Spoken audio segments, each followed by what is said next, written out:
All right, sweet. So talking about CSS, building web pages, and the box model.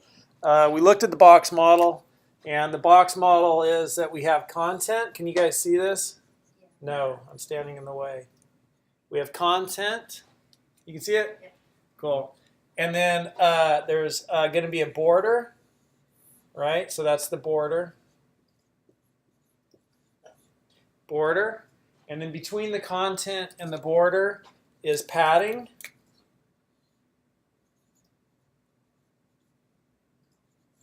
So that's padding. And I can't write all that much. And then we have a margin. And so that's just like something that you got to get ingrained in your head. Between the border and other stuff is the margin. Okay? And that's around all the different sizes. And when we have something, so we have CSS Rule Sets. And a rule set is going to have a selector and then a declaration block. And then the declaration block is going to have declarations. And the declarations are made up of properties and values. Right? Yep. Cool. Those terms are starting to hit. And so this would be the property. And then the value, we could have 4 numbers like 8 pixels, 10 pixels, 12 pixels, and 14 pixels. And then those would be top right, bottom left. Trouble, right? Mm-hmm. And then if we had 2 values here, just like 18 pixels and 20 pixels, that's top and bottom, right and left. TB, RL. And if we have just one value, 24 pixels, then that's all the values. TRBL. Okay? So cool.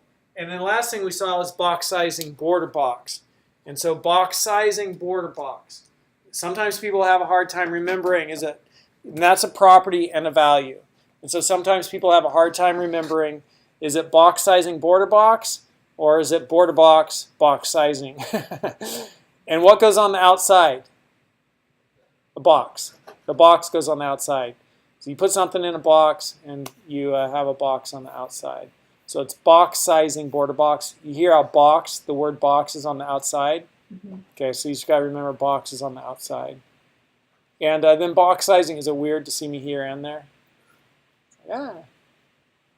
Then you the box sizing border box, when you change the padding or the border, it doesn't let your element get bigger than what you've set it to become.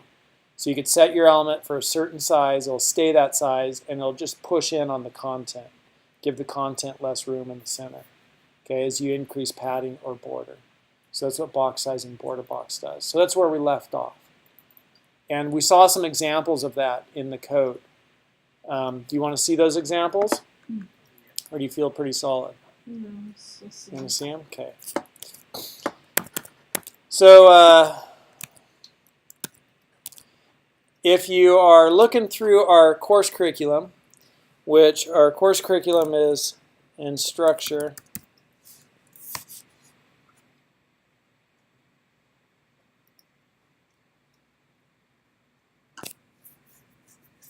maybe we'll do the examples in the next video.